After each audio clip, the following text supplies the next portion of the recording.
The silence of an empty apartment at night isn't just an absence of noise. It's a physical weight. It's a heavy, suffocating blanket that presses down on your chest, making you acutely aware of every breath you take, every swallow, every erratic beat of your own heart. I've lived in this third-floor walk-up for 3 years, but for the last 12 months I've been entirely alone. Exactly 1 year ago today, my younger sister Emma was killed. It was a Tuesday. It had been raining, that torrential, blinding kind of rain that turns the highway into a black mirror. She had been driving home from a late shift at the diner. The police said she hydroplaned, broke through the guardrail, and went down an embankment into the river. They told me she didn't suffer, but I've read the reports. I know how long it takes a car to fill with water. I know she was awake. I know she was terrified. And the part that haunts me every single night, the part that keeps me staring at the ceiling until my eyes burn, is that my phone log showed a missed call from her at 2:48 a.m. I was asleep. My phone was on silent. I wasn't there for her when she needed me the most. Tonight was the anniversary. I knew I wasn't going to sleep. I was lying in bed, tangled in damp sheets, staring at the glowing red digits of the alarm clock on my nightstand. 2:58 a.m. The apartment was dead quiet. The refrigerator in the kitchen had stopped its low, rhythmic hum about 20 minutes ago. Outside, the city was dead. No sirens, no passing cars, not even the distant barking of a dog. It was just me, the suffocating silence and the crushing weight of my own guilt. 2:59 a.m. I squeezed my eyes shut, trying to force away the image of Emma's car submerged in the muddy water. I tried to focus on my breathing. Inhale for 4 seconds, hold for 4, exhale for 4. My therapist said it was a grounding technique. It was supposed to anchor me to reality, but reality was the last place I wanted to be. The digital clock clicked over, 3 a.m. Leo, my breath hitched in my throat. My eyes snapped open, wide and burning in the dark. I lay perfectly still. The muscles in my neck tightened so fiercely they ached. I strained my ears, convinced that the sleep deprivation had finally shattered my mind. I was waiting for the rational explanation. A neighbor's television, the wind whistling through the old window panes, a car drifting by on the wet asphalt below. But there was nothing, just the ringing silence. I exhaled a shaky breath, feeling the sweat pooling at the base of my neck. It's just grief, I told myself. Grief does terrible things to the human mind. I had read articles about this. The brain, desperate to fill the sudden, violent vacuum left by a lost loved one, will sometimes hallucinate their scent, the feeling of their touch, or even the sound of their voice. It was a phantom limb, but for the soul. I was having an auditory hallucination. That's all it was. Then it happened again. Leo, please. It didn't come from my head, it came from the hallway, just outside my closed bedroom door. It was Emma. It was undeniably, unmistakably her. The slight raspy catch in her throat, the way she dragged out the vowels in my name. But she didn't sound like a ghost. She didn't sound demonic or echoed or distorted like in the movies. She sounded incredibly real, and she sounded terrified. My heart began to hammer against my ribs with such violence I thought it might bruise them. I slowly sat up in bed, the mattress protesting with a faint squeak. "Emma," I whispered. My voice cracked, sounding frail and pathetic in the dark room. The temperature in my bedroom suddenly plummeted. It wasn't a gradual chill. It was an instant, biting frost that swept over my skin like a physical wave. The hairs on my arms stood straight up. I could literally see the faint cloud of my own breath blooming in the faint amber light filtering in from the street lamp outside. It was the middle of July. It had been 80 degrees when I went to bed. Then came the footsteps. Creak, pause, creak. It was the distinct sound of bare feet on the hardwood floor of the hallway. They were hesitant, shuffling slightly. It was the exact way Emma used to walk down the hall of our childhood home when she had a nightmare and didn't want to wake our parents. Creak, she was pacing just outside my door. Tears hot and thick began to stream down my face. A deeply conflicting war waged inside my chest. Half of my brain, the logical, surviving half, was screaming at me to lock the door, to hide under the covers, to acknowledge that dead people do not knock on your bedroom door. But the other half, the older brother who had failed to answer his phone a year ago, was desperate. If there was even a fraction of a percent of a chance that she was out there, I had to go to her. I swung my legs over the side of the bed. The floorboards were like ice against the soles of my feet. I stood up, my legs feeling like lead. Every step toward the bedroom door took an agonizing amount of effort. My mouth was dry as dust. "Leo, it's so cold," her voice whimpered through the thin wood of the door. She sounded so small, so vulnerable. "I can't see anything." "I'm coming," I choked out, a sob tearing at my throat. I'm right here." I reached out and wrapped my trembling hand around the brass doorknob. It was freezing, practically stinging my palm. I turned it slowly, wincing at the metallic click of the latch, and pulled the door inward. The hallway was empty. I stood in the doorway, peering into the gloom. The hallway stretched about 20 feet, ending at the living room archway. The only light was the sickly orange glow bleeding in from the living room windows. There was no one there, no shadows, no Emma. I took a tentative step out of my bedroom. "Emma," I called out, my voice a little louder this time. The air out here was heavy, thick with a smell I couldn't quite place at first. It was earthy and damp, like wet soil, like river water. Thump. The sound came from the living room. My head snapped toward the archway. I began to walk down the hall, keeping my back pressed flat against the wall. The wall felt unnaturally cold, draining the heat right out of my spine.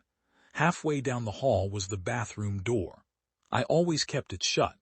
Emma used to tease me about it, saying I was afraid of bathroom mirrors in the dark. She was right. As I inched past the bathroom, the brass doorknob slowly began to turn. I froze, pinning myself against the drywall, my breath hitching in my throat. I couldn't look away. The latch clicked and the door began to creak open, moving with an agonizing slowness. Eek!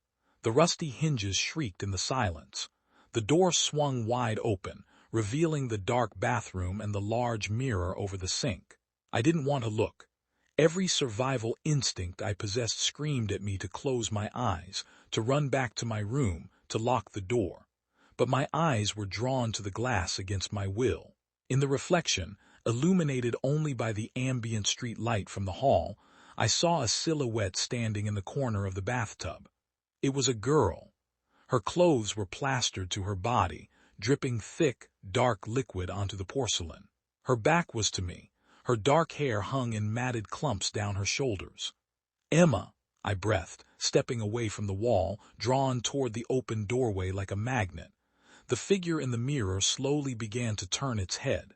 The neck moved stiffly, unnaturally, popping with a sickening, wet crunching sound. As the profile came into view, the shadows masking her face seemed to shift and writhe. Before I could see her features, my phone began to vibrate violently in the pocket of my sweatpants. The sudden buzzing made me jump out of my skin. I gasped, stumbling backward and tearing my eyes away from the mirror. I frantically dug into my pocket and pulled out my phone. The screen was glaringly bright, blinding me for a second. But it wasn't functioning normally. The screen was glitching, violently flickering with horizontal lines of static, like an old VHS tape tracking. Through the static, the caller ID flashed on the screen. Emma, my lungs seized. She was dead. Her phone had been sitting in a police evidence locker for a year, completely destroyed by the water damage. Her number had been disconnected months ago. The phone vibrated again, the ringtone finally cutting through the silence of the apartment. It was a cheerful pop song she had set as her ringtone years ago. It sounded warped, the pitch bending and distorting as it played. My thumb hovered over the green accept button. My hand was shaking so badly I almost dropped the device. I pressed answer and slowly brought the phone to my ear. At first there was only static, the harsh, rhythmic hiss of white noise, but beneath it I could hear something else. I strained to listen. It was the sound of heavy rain hitting metal, and then a frantic splashing sound, the sound of someone thrashing in water. "Leo," Her voice came through the speaker. It didn't sound like the quiet, phantom whispers from the hallway. It sounded frantic, desperate. It was exactly what she must have sounded like in her final moments. "Leo, please pick up. The water is coming in. My seatbelt is stuck, Leo, please." "Emma," I screamed into the receiver, fresh tears blinding my vision. "Emma, I'm sorry. I'm so sorry I didn't answer. I'm here now." "It's so dark, Leo," she sobbed, the sound of rushing water growing louder in the background of the call. "I'm scared. I don't want to be alone." "You're not alone," I cried, dropping to my knees right there in the hallway. I didn't care if I was losing my mind. I didn't care if this was a psychotic break. I just wanted to comfort my sister. "I'm right here, Em." "Then why didn't you open the door?" The question didn't come from the phone. It came from the living room. The call abruptly disconnected, plunging the apartment back into that heavy, oppressive silence. The phone screen went black. I slowly lowered the phone from my ear and looked down the hallway toward the living room archway. The front door of my apartment is directly across from the archway. Through the gloom, I could see the solid oak door. Knock, knock, knock. 3 sharp, distinct raps on the wood, not from the hallway outside. From inside my living room, striking the inside of the front door. "Leo," her voice pleaded. It was coming from right in front of the door. "My key won't turn, let me in." I stood up. My mind was entirely fractured now. The reality I knew had completely dissolved. My sister was dead, but she was standing at my front door, begging to come inside. She was caught in a loop of her own tragedy, and she had finally found her way home. I couldn't leave her out there. I wouldn't fail her a second time. I walked into the living room, my bare feet padding softly against the rug. The temperature here was even colder. Every breath I took plumed in the air. The smell of wet earth and stagnant river water was so potent I could taste it on the back of my tongue. I stood in front of the locked door. I could hear her breathing on the other side, a wet, rattling inhale. "I'm here, Emma," I whispered, placing my hand flat against the cold wood. "I'm opening the door. You're safe now." "Hurry, Leo," she cried, her voice cracking with terror. "He's out here, he's looking for me." I didn't hesitate. I didn't question who he was. I reached up and threw the deadbolt. I grabbed the handle, pushed down, and yanked the heavy door inward. I expected to see her standing in the hallway of my apartment building, soaking wet and shivering. I expected to fall to my knees and pull her into my arms. But the hallway was empty. The dingy fluorescent lights of the building's corridor flickered overhead, casting long, stark shadows. The ugly patterned carpet was dry. The silence out there was absolute. There was no water. There was no one. I stepped out into the hall, looking frantically to my left, then to my right. "Emma," I called out, my voice echoing down the empty stairwell. Nothing. A hollow, devastating sense of emptiness washed over me. It was over. The hallucination had run its course. The grief had spiked, fabricated this entire agonizing ordeal, and now it was retreating, leaving me standing alone in my pajamas in an empty hallway. I rubbed my hands over my face, wiping away the cold sweat and the tears. I felt incredibly foolish. I felt insane. I turned around to go back inside my apartment. But as I looked down at the threshold, my breath caught in my throat. The hardwood floor in my entryway was covered in muddy, soaking wet footprints. My heart completely stopped. The blood drained from my face so fast I felt lightheaded. I stared at the footprints, my mind struggling to process the visual information. The mud was dark, thick, and smelled putridly of river water. But that wasn't what paralyzed me. It was the direction of the prints. They weren't stepping into my apartment from the hallway. The muddy footprints were leading out of my apartment, stopping exactly where I had just been standing on the inside of the door. I slowly raised my eyes, tracing the wet trail backward into the gloom of my living room. I followed the muddy steps as they tracked back down the dark hallway. I followed them past the open bathroom door, where the mirror still reflected the empty darkness. The trail of footprints went all the way down the hall and disappeared into my open bedroom door. They hadn't come from outside. Whatever had been walking around my apartment, whatever had been whispering my name, It had been inside the whole time. And the footprints, they weren't the delicate size 6 feet of a young woman. They were massive. They were the bare, distorted, elongated footprints of a man.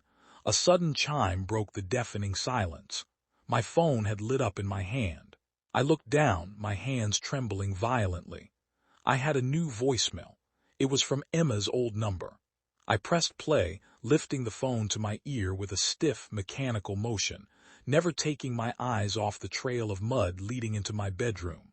There was no static this time, no sound of crashing metal or rushing water. It was just Emma's voice, but it didn't sound frantic or scared anymore. It sounded dead, hollow, a flat, emotionless recording playing back an urgent warning from beyond the grave. "Leo," the voicemail played. "Whatever you do, don't open the door. That's not me. It's the thing that put me in the river. And it learns our voices." The voicemail ended with a sharp click. I stood frozen in the open doorway, staring down the dark hallway toward my bedroom. The ambient light from the street lamp flickered, casting long, distorted shadows across the wet floorboards. The realization hit me with the force of a freight train. The voice hadn't been begging me to let it in. It had been begging me to open the front door so it could get out of the apartment. Or worse, so it could invite something else in. I took a slow, terrified step backward into the outer hallway, intending to run, to scream, to alert the neighbors. But before my foot could even touch the carpet outside, a massive, soaking wet hand slammed onto the back of the front door from the inside of my apartment. The door violently ripped forward, slamming shut in my face with a deafening crack that shook the doorframe, locking me inside the pitch-black apartment. I stumbled backward in the dark, my spine hitting the living room wall. Then from the impenetrable blackness right next to my ear, my own voice whispered back to me, "Too late."